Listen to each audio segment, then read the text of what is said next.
الحمد لله وكفى وسلام على عباده الذين اصطفى أما بعد فأعوذ بالله من الشيطان الرجيم بسم الله الرحمن الرحيم إن عدة الشهور عند الله 12 شهرا في كتاب الله يوم خلق السماوات والأرض منها 4 حرم ذلك الدين القيم وقال تعالى في مقام آخر ولا تمش في الأرض مرحا إنك لن تخرق الأرض ولن تبلغ الجبال طولا صدق الله العظيم وقال النبي صلى الله عليه وسلم من تواضع لله رفعه الله وقال عليه الصلاة والسلام من تكبر وضعه الله وقال النبي صلى الله عليه وسلم شعبان شهري ورمضان شهر الله أو كما قال النبي صلى الله عليه وسلم اللهم صل على محمد وعلى آل محمد كما صليت على إبراهيم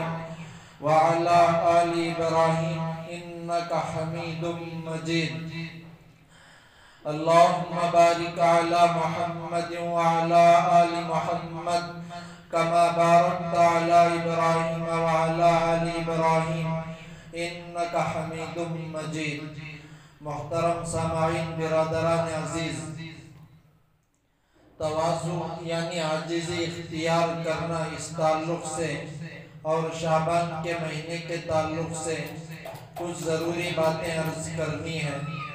پہلی بات یہ ہے کہ تواضع یعنی عاجزی اختیار کرنا یہ اللہ کو بہت ہی زیادہ پسند ہے۔ اللہ کے نبی صلی اللہ علیہ وسلم نے ارشاد فرمایا من تواضع للہ، جو اللہ کے واسطے تواضع یعنی عاجزی اختیار کرے، عاجزی اختیار کرتا ہے، اللہ اس کو بلند فرما دیتے ہیں۔ اللہ کے نبی نے ایک جگہ فرمایا من تکبر، جو تکبر اختیار کرے گا وضعہ اللہ، اللہ اس کو گرا دیتے ہیں۔ یہ تکبر، یہ گھمنڈ، یہ فخر، یہ اللہ تبارک و تعالیٰ کو بہت ہی زیادہ ناپسند ہے۔ حضرت مولانا روم رحمت اللہ علیہ ایک بات ارشاد فرمایا کرتے تھے، جو کوئی اپنے آپ کو باکمال سمجھتا ہے یعنی اپنے آپ کو ہی پورا سمجھتا ہے، وہ اللہ تبارک و تعالیٰ کی طرف پرواز نہیں کر سکتا۔ یعنی اپنے نقص کو دیکھنا، اپنے آپ میں اپنے آپ کو کمی محسوس کرنا، یہ اصل اللہ تبارک و تعالیٰ کی طرف آگے بڑھنا ہے۔ دیکھیں یہ تکبر، یہ اللہ کو ناپسندیدہ عمل ہے۔ یہ فتنوں کا دور ہے، یہ فتنوں کے دور میں ہر طرح کے فتنے امنڈ لا رہے ہیں۔ اس موقع پر عاجزی کے ساتھ اللہ تبارک و تعالیٰ سے عاجزی انکساری کرتے ہوئے اپنے ایمان کی، اپنے اعمال کی، اپنے عقائد کی اور کسی طریقے سے دوسرے اعمال کے بارے میں متفکر رہنا، یہ ہر ایک کے لیے ضروری ہے۔ اور اپنے اعمال کی فکر یہ حد درجہ اس وقت ضروری ہے، اپنے اعمال کی، اپنے خاص طور پر عقائد کی فکر بھی حد درجہ ضروری ہے۔ عقائد بگڑیں گے پھر ہمارے ایمان میں کمی خود بخود پیدا ہو جائے گی۔ تو ایمان میں اگر مضبوطی ہونا ہو، اگر ایمان مستحکم مکمل ہونا ہو تو عقائد کا مکمل ہونا، عقائد میں پختگی کا ہونا یہ حد درجہ ضروری ہے۔ دیکھیں اپنے ایمان کے بارے میں اللہ سے ایمان کی سلامتی کی دعا کرتے رہیں۔ کتابوں کے اندر یہ واقعہ لکھ کر ہے کہ مصر کے اندر ایک مسجد تھی، اس مسجد میں ایک مؤذن رہتے تھے، بہت سال تک اذان دی۔ ایک مرتبہ مسجد کی چھت پر چڑھے، اذان دینے کی نیت سے پڑوسن میں ایک عیسائی کا گھر تھا، عیسائی کی لڑکی پر نظر پڑی، اس کا عشق دل میں پیدا ہو گیا، اذان دینا چھوڑ دی، فوراً اس کے گھر پر گئے اور لڑکی سے رشتہ مانگا۔ لڑکی نے کہا کہ تم مسلمان اور ہم عیسائی، یہ جم نہیں سکتا۔ میرے والد سے بات کرو۔ والد سے بات کی تو والد نے کہا کہ تم مسلمان اور ہم عیسائی۔ تو انہوں نے کہا کہ میں عیسائی ہو جاؤں گا، کیا تم اپنی بیٹی کو دو گے؟ انہوں نے منظور کر لیا۔ فوراً شادی ہو گئی۔ شادی کے بعد رات کا وقت ہو رہا تھا۔ یہ مؤذن صاحب عیسائی مذہب قبول کر چکے تھے۔ چھت کے اوپر، عیسائی کے گھر کی چھت کے اوپر کسی کام سے چڑھنے لگے۔ اتفاق سے اوپر سے نیچے گرے اور گرتے ہی گردن کے بل گرنے سے واقعی ان کی موت واقع ہو گئی۔ اب دیکھیں، یہاں ادھر دین تو چلا گیا تھا اور ادھر دنیا بھی چلی گئی، لڑکی بھی چلی گئی۔ کتنے سال تک اللہ کی طرف سب کو نماز کے لیے بلایا، اللہ کی گھر کی طرف بلایا، مگر وہ دور، وہ وقت ایسا آ گیا کہ ان کی ایمان کی سلامتی نہ رہی۔ تو اپنے ایمان کے بارے میں متفکر رہنا یہ ہر ایک کے لیے ضروری ہے۔ آج کل ہماری زبانوں سے ایسے الفاظ، ایسی باتیں نکل جاتی ہیں جو دیکھنے میں واقعتاً کفری الفاظ ہوتے ہیں۔ اسی لیے اشرف علی تھانوی فرمایا کرتے تھے کہ جب تم صبح کرو، جب تم شام کرو، صبح ہوتے ہی ایک مرتبہ کلمے کا ورد اپنی زبان سے کر لو، شام ہوتے ہی ایک مرتبہ اپنی زبان سے کلمے کا ورد کر لو۔ اگر یہ کرتے رہو گے تمہارا ایمان سلامت رہے گا۔ اور عاجزی یہ بہت بڑی چیز ہے۔ یہ عاجزی کے تعلق سے اللہ کے نبی کا فرمان بھی میں نے آپ کے سامنے سنایا کہ عاجزی اختیار کریں گے اللہ کام لیں گے۔ اشرف علی تھانوی رحمت اللہ علیہ کے تعلق سے یہ بات لکھ کر ہے، جب ان کی مدرسے سے فراغت ہو رہی تھی تو ہر مدرسے میں ایک اصول ہے کہ جب طلبہ فارغ ہوتے ہیں، فارغ ہونے کے بعد ان کی دستار بندی کی جاتی ہے، ان کے سر پر پگڑی رکھی جاتی ہے اور سند دی جاتی ہے کہ تم اب ہمارے مدرسے سے فراغت حاصل کیے ہو۔ اشرف علی تھانوی رحمت اللہ علیہ کی جماعت کا جب فارغ ہونے کا وقت آیا تو انہوں نے یعقوب نانوتوی رحمت اللہ علیہ کے پاس جا کر عرض کیا، حضرت ہم اس لائق نہیں کہ ہمیں فراغت کی سند دی جائے، اس لیے یہ دستار بندی ختم کر دی، یہ دستار بندی کو کینسل کر دیا جائے۔ حضرت یعقوب نانوتوی رحمت اللہ علیہ نے بڑا پیارا جواب دیا کہ دیکھو اشرف علی، جب ہم نہ ہوں گے تو سب کچھ تم ہی ہوگے۔ یہاں اشرف علی کی عاجزی کو بھی دیکھیں کہ اتنے بڑے عالم جن کی ہزاروں کی تعداد میں کتابیں لکھی ہوئی ہیں اور آج کل ہر عالم ان کی کتابوں کا مطالعہ کر کر بیان دیتا ہے، مگر اتنی عاجزی جس کی کوئی حد نہ رہی۔ اور دوسری بات، یعقوب نانوتوی نے یہاں سبق سکھلایا، جب ہم نہ ہوں گے تو سب کچھ تم ہی ہوگے۔ یعنی آئندہ نسل کے بارے میں متفکر رہنا ہے کہ یہ آئندہ نسل ہی اصل ہے، کہ جب ہم ختم ہو جائیں گے، دنیا سے رخصت ہو جائیں گے، ایمان محفوظ رہے گا، اسلام محفوظ رہے گا، اسلام کی حفاظت، مدارس کی حفاظت، مساجد کی حفاظت، خانقاہ کی حفاظت، تبلیغی جماعت کی حفاظت، یہی آئندہ نسل کرنا ہے۔ اور اس آئندہ نسل کے بارے میں ہر ایک کو متفکر رہنا ہے کہ کس طریقے سے ان کے اندر دین پیدا کیا جائے اور کس طریقے سے ان کے اندر دین کو سمایا جائے اور ان کے اندر دین کی فکر کیسے دلائی جائے۔ آج انجینئر کوئی بنتا ہے، ماں باپ اس بچے کو کامیاب سمجھتے ہیں، اگر کوئی ڈاکٹری حاصل کرتا ہے ماں باپ اس کو کامیاب سمجھتے ہیں، اسی طریقے سے اور کوئی گورنمنٹ ڈیوٹی حاصل کرتا ہے ماں باپ کی آنکھوں میں وہ کامیاب ہے، کامران ہے۔ دیکھیے، کامیابی کامرانی کا دار و مدار دین پر منحصر ہے۔ جس طریقے سے خوشبو کو پھول سے الگ نہیں کیا جا سکتا، مٹھاس کو شہد سے الگ نہیں کیا جا سکتا، اسی طریقے سے کامیابی کو، کامرانی کو دین سے الگ نہیں کیا جا سکتا۔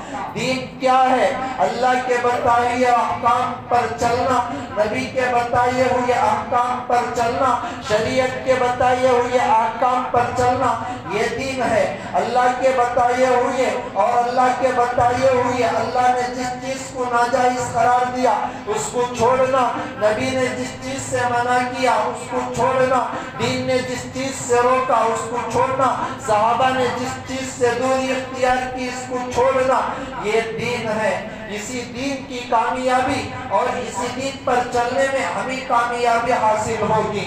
غور کرنے کا مقام ہے ساتھی، آج کل ہر ایک کی زبان پر یہ بات ہے کہ حالات بگڑ رہے ہیں، مسلمانوں کے ساتھ کٹھن حالات آ رہے ہیں۔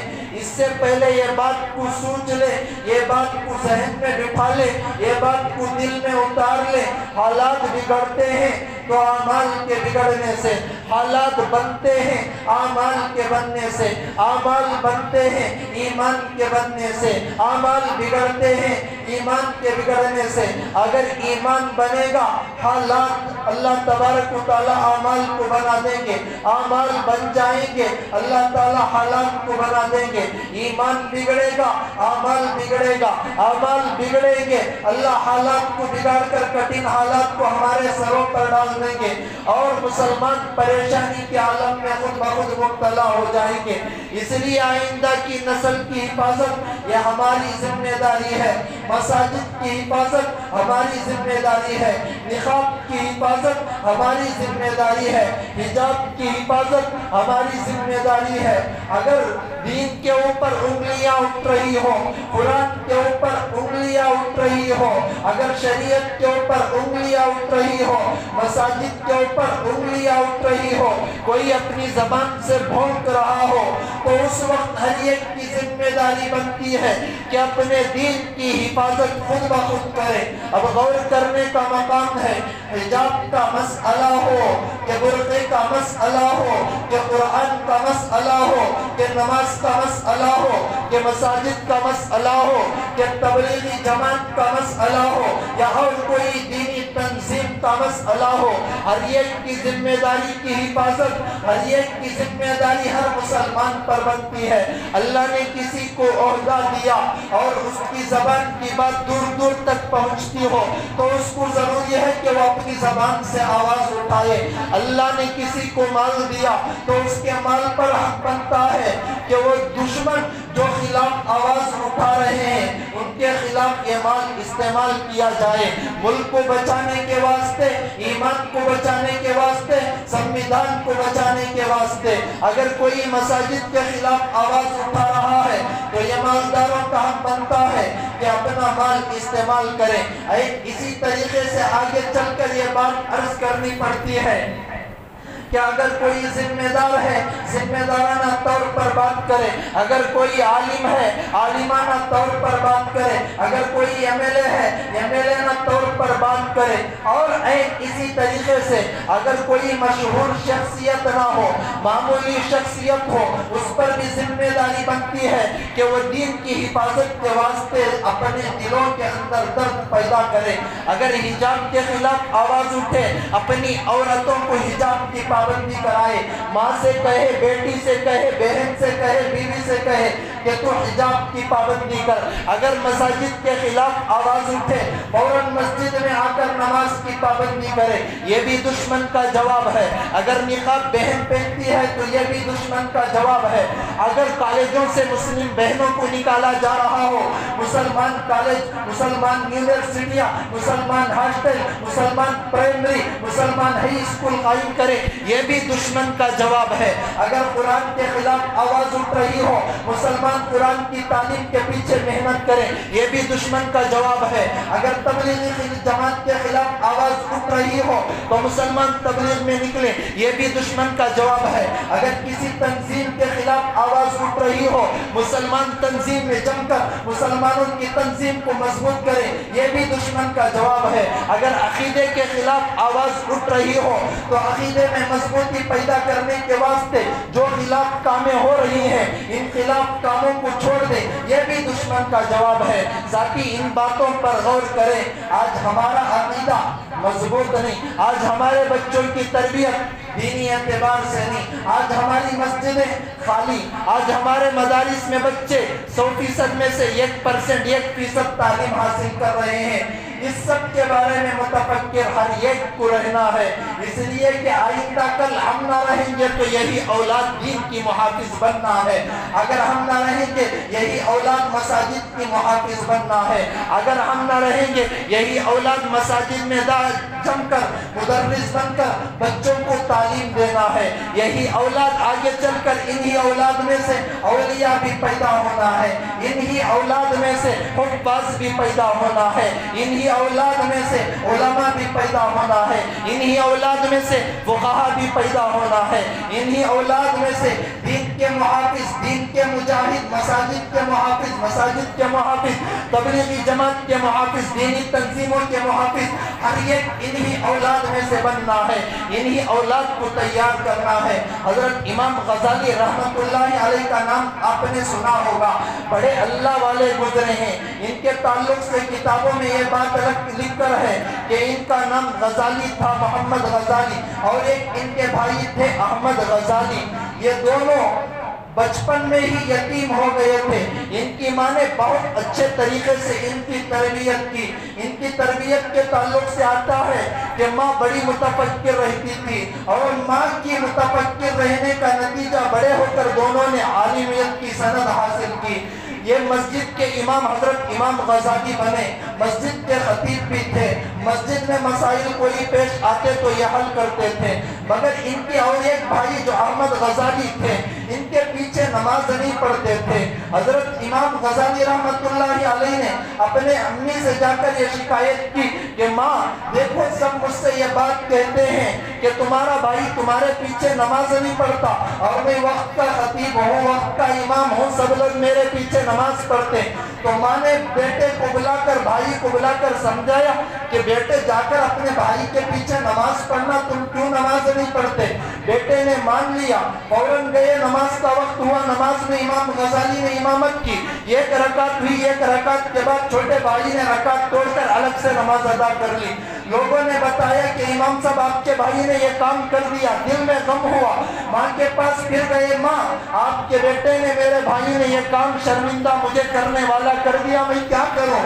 حضرت امام غزالی کی یہ بات پر ماں نے بیٹے کو بلایا اور کہا کہ بیٹے تم نے رکعت توڑ دی, رکعت توڑ کر چلے گئے, وجہ کیا تھی. بیٹے نے کہا کہ یہ تو پہلی رکعت صحیح طریقے سے ادا کیے, ان کا دل اور ان کا دماغ اللہ کی طرف تھا, مگر جب یہ دوسری رکعت میں تھے تو دوسری رکعت میں رہنے کے موقع پر ان کا دماغ اور ان کا دل کسی اور طرف متوجہ ہو گیا.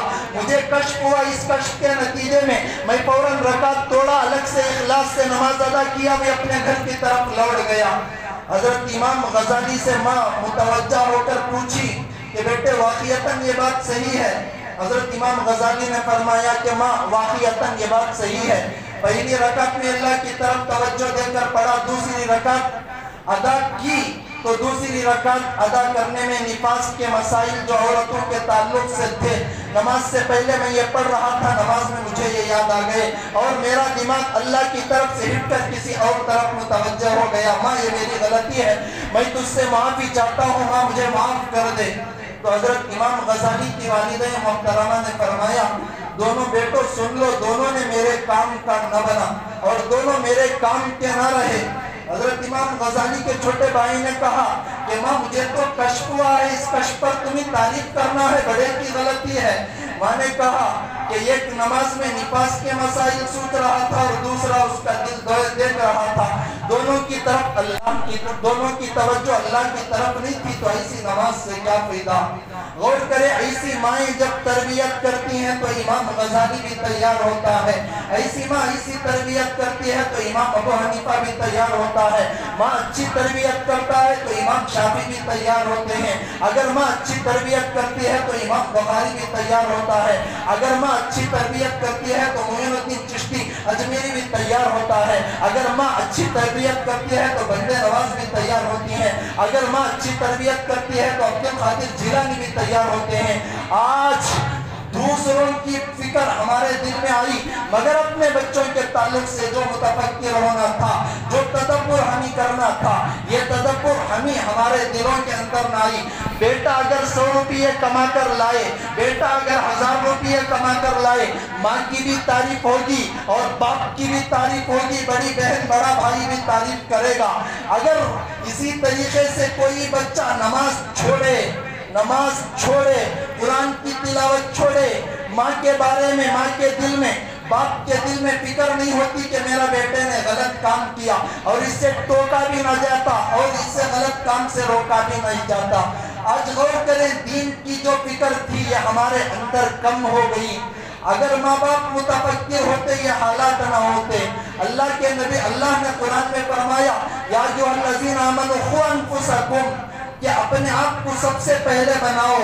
تم بنو گے اولاد کو تم بتا سکتے ہو، وَأَهْلِيكُمْ نَارًا، اپنی اولاد کو بھی تم جہنم کی آگ سے بچاؤ۔ مطلب کیا تھا کہ تم بھی نمازی بنو، اولاد کو بھی نمازی بناؤ، تم بھی دین پر چلو، اولاد کو بھی دین پر چلاؤ، تم بھی پردے کی پابندی کرو، اولاد کو بھی پردے کا پابند بناؤ۔ اگر یہ فکر ہوگی اللہ حالات کو بدل کر رکھ دیں گے۔ دیکھیں ایک اللہ والے کا غریب میں انتقال ہوا، بڑی اچھی بات فرمائی کہ امت پر اس وقت 50% پریشانیاں فجر کی نماز کے چھوڑنے کی وجہ سے آ رہی ہیں۔ اگر آج داماد آ کر گھر میں سوتا ہے، فجر کی نماز کو اٹھانے کی سسرال والوں کو ہمت نہیں ہوتی کہ اگر ہم اٹھائیں گے ہمارا داماد بیزار کر لے گا، اگر ہم اٹھائیں گے بیٹی کا منہ ہمارے طرف سے پھر جائے گا۔ یہ سب باتیں کیوں ہو رہی ہیں؟ دین کی جو حس تھی، دین کا جو درد ہمارے دلوں کے اندر ہونا چاہیے تھا، یہ درد، یہ حس بالکل ہمارے اندر کم ہو گئی۔ اگر دین کا صحیح طریقے سے درد ہوتا، بیٹی بے پردہ ہوتی باپ روکتا، بیٹی نماز چھوڑتی باپ روکتا، بیوی بے پردہ ہوتی شوہر روکتا، بہن بے پردہ ہوتی بھائی روکتا۔ اگر ہمارے دلوں کے اندر سچا دین کا درد ہوتا، حالات یہ نہ ہوتے۔ میں نے شروع ہی میں کہا کہ عقیدے کی پختگی بھی ضروری، اعمال کا صحیح ہونا بھی ضروری، ایمان کا صحیح ہونا بھی ضروری۔ عقیدے میں پختگی نہ ہوگی، اعمال جتنے بھی کریں گے اعمال حقارت چلے جائیں گے۔ عقیدے میں پختگی نہ ہوگی، اعمال حقارت چلے جائیں گے۔ اگر ایمان میں پختگی نہ ہوگی، اعمال حقارت چلے جائیں گے۔ آج حالت کتنی خطرناک چل رہی ہے ساتھی، درد دل سے کہنا پڑتا ہے۔ فجر کی اذان ہوئی، ظہر کی اذان ہوئی، کوئی اذان کو ہم نے سنا مگر مسجد میں ہم نہ آئے، ہمارا دل تس سے مس نہ ہوا، اور ہمارے اندر خرابی اتنا زیادہ پھیل گئی جس کی کوئی حد نہ رہی۔ اگر ہمارے دل روتے اللہ کے پاس، یہ حالات اتنے کٹھن نہ ہوتے۔ نماز سے بالکل مسجدیں خالی ہو گئی۔ نماز کی بات کو مجھے بار بار عرض کرنا پڑتا ہے۔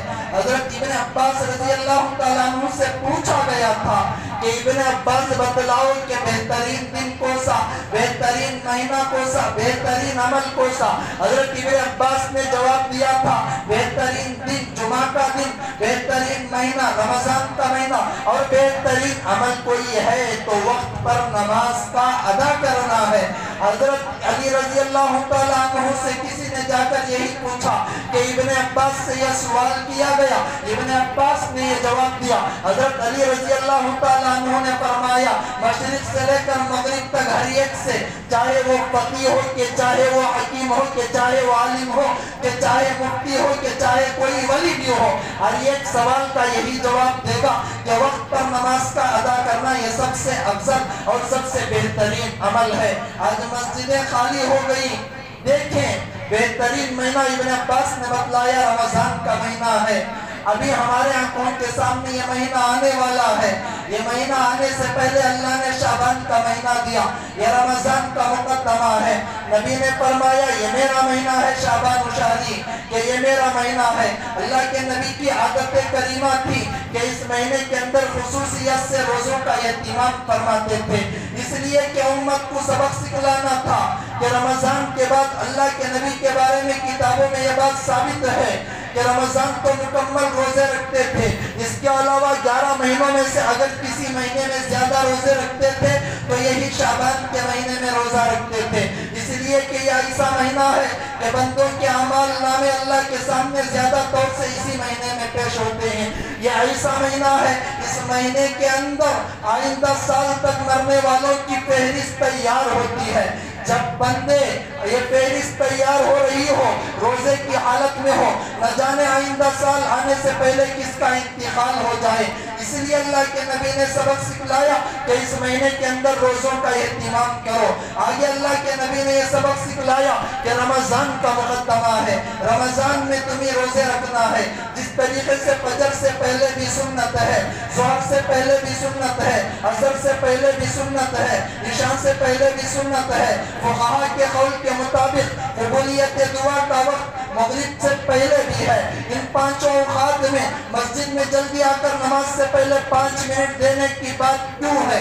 اس لیے کہ آئیں گے، نماز سنت پڑھیں گے، فرض میں دل لگے گا اور ذہن دنیا سے ہٹ کر مسجد میں لگے گا۔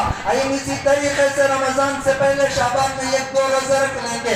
رمضان میں روزے رکھنے میں اللہ کی مدد حاصل ہوگی۔ شعبان میں روزہ رکھیں گے، روزہ رکھنے سے غیبت سے محفوظ رہیں گے، روزہ رکھیں گے تو برا کھانے سے اللہ تبارک و تعالیٰ بچا کر رہیں گے۔ یہ سب چیزیں شعبان میں ہوں گی، رمضان میں کرنا اللہ تبارک و تعالیٰ آسان کر دیں گے۔ اس لیے رمضان سے پہلے اللہ کے نبی نے سبق سکھلایا۔ یہ شعبان کی فضیلت بہت ہی بڑھیا ہے، اس لیے کہ اسی ماہ کے اندر اللہ کے نبی کی خواہش جو تعمیل قبلہ کے تعلق سے تھی، قبلتین مسجد آج بھی مدینے کے اندر موجود ہے۔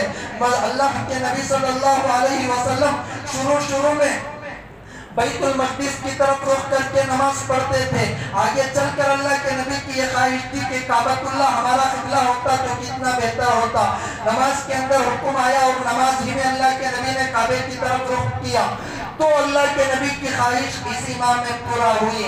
حضرت حسین کی پیدائش اسی ماہ میں ہوئی، حضرت زین العابدین کی پیدائش اسی ماہ میں ہوئی، اور آگے چل کر جویریہ سے نکاح اسی ماہ میں ہوا، حفصہ سے نکاح اسی ماہ میں ہوا، تیمم کے جو احکام نازل ہوئے اسی ماہ میں ہوئے، بہت ساری چیزیں اسی ماہ میں ہوئی۔ اس ماہ کی فضیلت کے تعلق سے بہت ساری چیزیں ہیں، مگر بڑی چیز یہ ہے کہ رمضان کا مقدمہ ہے۔ رمضان میں نماز کی پابندی، شعبان میں نماز کی پابندی، ابھی سے پابندی۔ مسجدیں خالی ہو گئی، آگے چل کر یہ بات بھی عرض کرنی ہے کہ نماز کی پابندی اور نماز میں سجدہ اللہ کو بنانا ہے، اللہ کے حضور حاضری دینا ہے، اللہ کے سامنے ماتھا ٹیکنا ہے، اللہ کو منانا ہے۔ سجدہ اگر جائز ہے تو صرف اللہ ہی کو ہے۔ میری بات کو برا نہ مانے، لوگ کہتے ہیں کہ مولانا کو اس عنوان کو بار بار عرض نہیں کرنا ہے، بار بار اس عنوان کو نہیں چھوڑنا ہے، مجبور ہوں چھیڑنا پڑتا ہے کہ سجدہ اللہ کے واسطے ہے، کسی اور کے واسطے سجدہ نہیں ہے۔ حدیث سے ثابت ہے کہ اللہ کو سجدہ کرو، کسی اور کو سجدہ نہ کرو۔ آج کل بڑے درد دل سے کہنا پڑتا ہے، میں جلدی میری بات کو ختم کر دوں گا، مجھے میرے دل میں کسی کے بارے میں دشمنی بھی نہیں ہے، واللہ کہہ رہا ہوں اللہ کی قسم کھا کر، مگر جو برے کام آج کل مزاروں میں عرس میں ہوتے ہیں، خدا کی پناہ میں کسی کو نشانہ بھی نہیں بنا رہا ہوں، اللہ گواہ ہے، درد دل ہوتا ہے، جا کر مزار پر سجدہ کرتے ہیں۔ اگر کوئی بیوی شوہر کے رہتے ہوئے کسی دوسرے کو دیکھ لے، شوہر لات مار کر بھگا دے گا کہ تم میرے نکاح میں رہنے کے قابل نہیں۔ سجدہ اللہ کا حق ہے، ہم کسی مزار کے سامنے جا کر سجدہ کریں گے، اللہ بھی لات مار کر بھگا دیں گے۔ نبی کی مزار پر سجدہ کرنا جائز نہیں ہے۔ میں عنوان سے ہٹ گیا، بات ضروری تھی اس لیے کہہ رہا ہوں کہ اللہ کے نبی کی مزار پر سجدہ جائز نہیں ہے۔ اللہ کے نبی کی مزار پر عائشہ 40 سال تک اللہ کے نبی کی دنیا سے رخصتی کے بعد دنیا میں زندہ رہی۔ 47 اللہ کے نبی صلی اللہ علیہ وسلم کی مزار پر جا کر کبھی بھی سجدہ نہیں کیا، کوئی نہیں کیا۔ حضرت عائشہ ہماری امی، تو ہم کون ہوتے ہیں؟ کوئی کسی اللہ والے کا انتقال ہو، نماز جنازہ پڑھی جائے تو نماز جنازہ میں سجدہ نہیں ہے۔